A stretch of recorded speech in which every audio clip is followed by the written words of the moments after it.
So present Prabhas cinema Jan 3న కల్కి part 1 అయితే జపాన్లో రిలీజ్ అవ్వబోతుంది. ఎప్పుడైనా పాపం వాళ్ళకి ఎప్పుడైనా లేట్ ఉంటుంది అనమాట, మనకంటే కల్కి అంత హవా అంత అయిపోయింది ఇక్కడ. సో వాళ్ళకి ఇప్పుడు స్టార్ట్ అవ్వబోతుంది. సో వాళ్ళకి అక్కడ ఫ్యాన్స్ అయితే ప్రభాస్కి గాయమైందని తెలిసిన వెంటనే అందరూ కూడా షాక్కి గురయ్యారు. సో దాని గురించి మీరేమంటారు? అంటే ఎవరో ఎక్స్పెక్ట్ చేయాలి. యాక్చువల్లీ ఆయన పాపం ప్రమోషన్స్కి వాళ్ళు వెళ్ళాలనుకున్నారు. మూవీ షూటింగ్లో ఉన్నప్పుడు రాజాసాబ్ అనుకుంటా దానికి యాంకిల్ ఏదో ఫ్రాక్చర్ అయిందంట. సో దానికి కొన్ని రోజులు రెస్ట్ తీసుకోవాలి. ఇప్పుడు ఏం లేదు అన్నారే, కొంచెం అంటే యాంకిల్ది కొంచెం ఎఫెక్ట్ అయింది. అంటే మరీ బ్లీడింగ్ కాకుండా జస్ట్ లోపల ఇన్సైడ్ ఏదో ఫ్రాక్చర్ లాంటిది అయింది. సో దానికి ఇప్పుడు నడిచే పొజిషన్ లేదు ఆయనకి. సో ఇప్పుడు ఫ్లైట్ ట్రావెల్ ఇదంతా చేయలేదు అనమాట.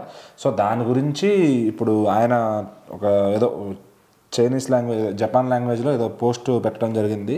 అది ఆయన పెట్టారో వాళ్ళ టీం పెట్టారో కానీ వచ్చింది బయటకైతే, ఇట్లా కాలు బాగాలేనందువల్ల రాలేకపోతున్నాను, సారీ జపాన్ అని చెప్పి.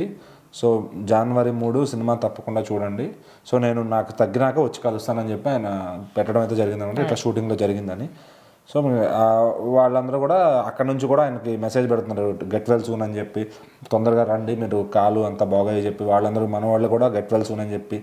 సో ఇక మన హీరోలకి ఏదన్నా అయితే మన ఫ్యాన్స్ అందరూ ఎంత ఓవర్ యాక్షన్ చేస్తారో తెలిసింది. ఎందుకంటే మా వాళ్ళు చిన్న ఇప్పుడు ఎన్టీఆర్ గారికి అప్పుడు ఏదో చేయి ఫ్రాక్చర్ అయిందంటే అన్న జాగ్రత్త అన్న ఏదో అంటే అభిమానం అలాంటిది. ఇంకా మరి ఎవరేం చేయలేరు. ఇప్పుడు హెల్త్ బాగా దాన్ని ఏమంటారు, జలుబు వచ్చిందన్నా కూడా హెల్త్ టేక్ కేర్, అంటే మన హెల్త్ గురించి మనం పట్టించుకోరు. ముందు మన హీరో బాగుండాలి ఆ ఉద్దేశంతో చాలా మంది బతుకుతున్నారు అనమాట.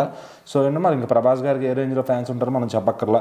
సో మరి జపాన్ నుంచి కూడా ఆయనకి లవ్ దొరుకుతుంది అంటే నిజంగా ఆయన అందరినీ డార్లింగ్స్ అంటాడు. మరి వాళ్ళందరూ కూడా ఇప్పుడు ఆయన మీద ఇట్లాంటి టైంలోనే వాళ్ళు కూడా ఆయన సపోర్ట్, ఇంకా మరి దాన్ని అది ఆయన కూడా తట్టుకోలేడు. అంటే మరీ ఇంత అవసరమా అని కూడా ఆయన అనుకోవచ్చు, అంత ఓవర్ అభిమానం చూపిస్తారనమాట.